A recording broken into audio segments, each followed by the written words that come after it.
ज्योतिषी के कार्यक्रम के सभी दर्शकों को एच.एस. रावत का प्यार भरा नमस्कार। दर्शकों, मैं आपको जानकारी दे रहा हूं, सूर्य की महादशा अगर आपकी चल रही है और इस समय अंतरदशा आपकी, अभी बुध की जानकारी दी और बुध के बाद केतु आता है। सूर्य की महादशा और केतु की अंतरदशा बहुत ही खतरनाक आपके लिए हो सकती है। राजा जो करना चाहता है, यानी घर के मालिक है आप, जो करना चाहते हैं और घर में ही अगर आपके विरोधी हों तो उस घर का विनाश निश्चित होता है, क्योंकि घर में अगर कुल के अंदर ही प्रॉब्लम्स आ जाए दिक्कत होती है। राजा दशरथ बहुत प्यार करते थे कैकेयी को। जब वक्त बुरा आया, सूर्य की महादशा केतु की अंतरदशा यानी राजा की दशा के अंदर जब कैकेयी ने ही वरदान मांग लिया तो राजा बोलेगा मेरा वक्त बुरा आ गया है। उसने कहा जब घर की पत्नी और घर के बच्चे ही विरोध करना शुरू कर दें तो वक्त बुरा आ जाता है। आपका सूर्य इधर बैठा और केतु भी इधर बैठा है तो सर्जरी, हार्ट अटैक होने का योग बनता है। ऐसे केतु से सावधान रहना चाहिए, इसकी पूजा करानी चाहिए। ये केतु दूसरे भाव में बैठा तो आपकी आंखों की सर्जरी कराएगा, आंख से आपको तकलीफ देगा, महंगापन स्क्विंट डाल सकता है। इसको ठीक करने के लिए सूर्य की पूजा कर सकते हैं। सूर्य और यहां पर केतु का कॉम्बिनेशन है तो भी आपके घर में हार्ट की संबंधित तकलीफ होगी और सर्जरी भी होगी, क्योंकि यहां से ट्रायंगल और पड़फर स्थानों के अंदर इन ग्रहों की युति अच्छी नहीं होती है, भाई के साथ बैर रहेगा। और अगर केतु यहां बैठा है और सूर्य की महादशा है तो मां को सर्जरी होगी और पिता को तो निश्चित है ही। केतु सर्जिकल प्लैनेट है, चोट मारता है, टेढ़ा है, क्रोधी है, तकलीफ देह है।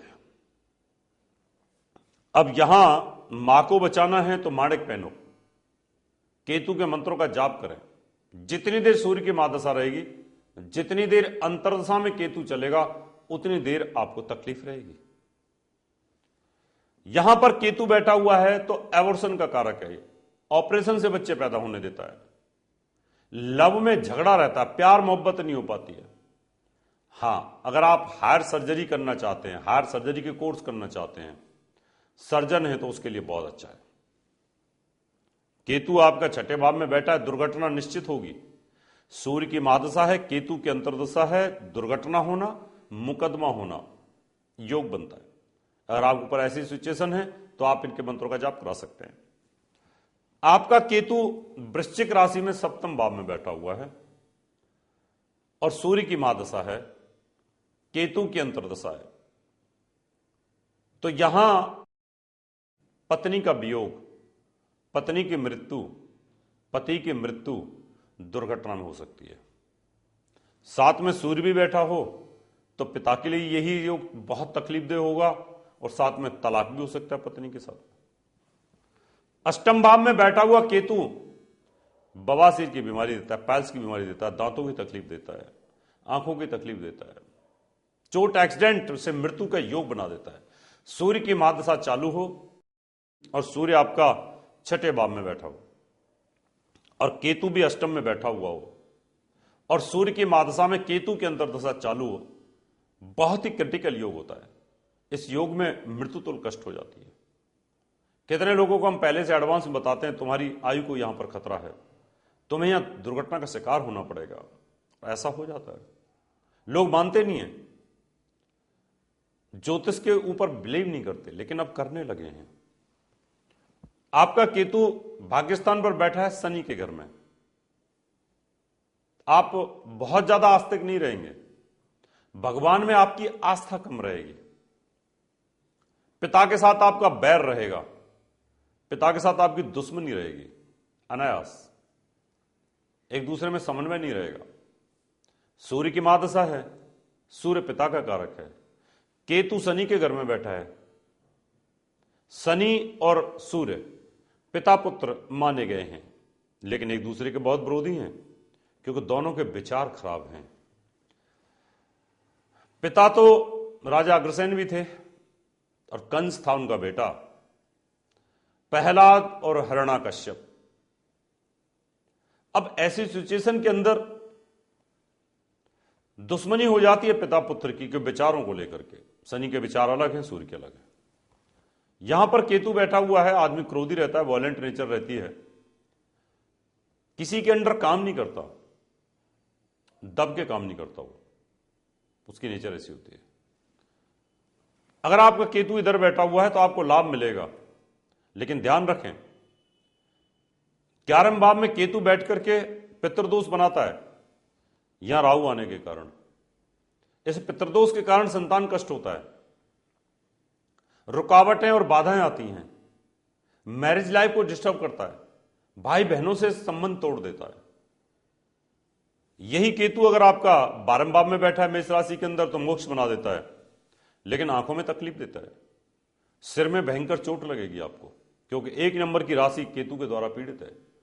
सूर्य पिता का कारक होने के कारण केतु से सूर्य और चंद्रमा दोनों को बहुत डर लगता है, क्योंकि प्रकाशमान ग्रह हैं और ये ग्रास ग्रह हैं, ये रोशनी को खत्म करते हैं, और जिसकी रोशनी खत्म हो जाए तो वो वैसे ही डरता है। इसे दर्शकों, आपकी कुंडली में भी कोई तकलीफ है, भविष्य जानना चाहते हैं तो अपॉइंटमेंट लेकर के आप मुझसे मिल सकते हैं। आपके घर में किसी भी प्रकार की तकलीफ है, घर बैठे ज्योतिष सीखना चाहते हैं, पत्राचार कोर्स में एडमिशन ले सकते हैं, और करस्पॉन्डेंस कोर्स के अलावा हमारे यहाँ रेगुलर कोर्स भी चालू हैं, उसमें भी एडमिशन ले सकते हैं। इस समय आपसे याद लेने का, अगले एपिसोड में आपसे फिर मुलाकात करेंगे, तब तक के लिए नमस्कार। प्रिय दर्शकों, अगर आप डॉक्टर एच.एस. रावत जी द्वारा लिखित 10 पुस्तकें मंगवाना चाहते हैं तो 10 किताबों का मूल्य 2500 रुपये और फलित ज्योतिष की 22 सीडीज का मूल्य 3100 रुपये। VPP, DDMO या हमारे SBI अकाउंट नंबर 30340246466 या फिर हमारे ICICI बैंक अकाउंट नंबर 03780503021 में जमा करा के मंगवा सकते हैं। दर्शकों, अगर आप अपनी कुंडली दिखाना चाहते हैं तो एक कुंडली 3100 रुपये, घर का नक्शा बनवाना व वास्तु विजिट या पूजा पाठ करवाना चाहते हैं तो आप हमें निम्न पते पर संपर्क कर सकते हैं। हमारा नोएडा का पता है महर्षि प्राशर ज्योतिष विद्यालय, Q15 Q block, sector 12, Noida. Phone number 012025630666, mobile 9999896090, 9811006314, email info@astrohubworld.com, website www.drhsrawat.com। हमारा दिल्ली का पता है महर्षि प्राशर ज्योतिष विद्यालय, C9 महेंद्रा पार्क, पंखा रोड, नजदीक C1 जनकपुरी, नई दिल्ली 59। Phone number 01125638157, 9212286090, 9811006314। हमारा मुंबई का पता है flat number 201, Anand Vihar building, Bajaj road, Vile Parle west, Mumbai 56। Phone number 02226707930, mobile number 9820114429।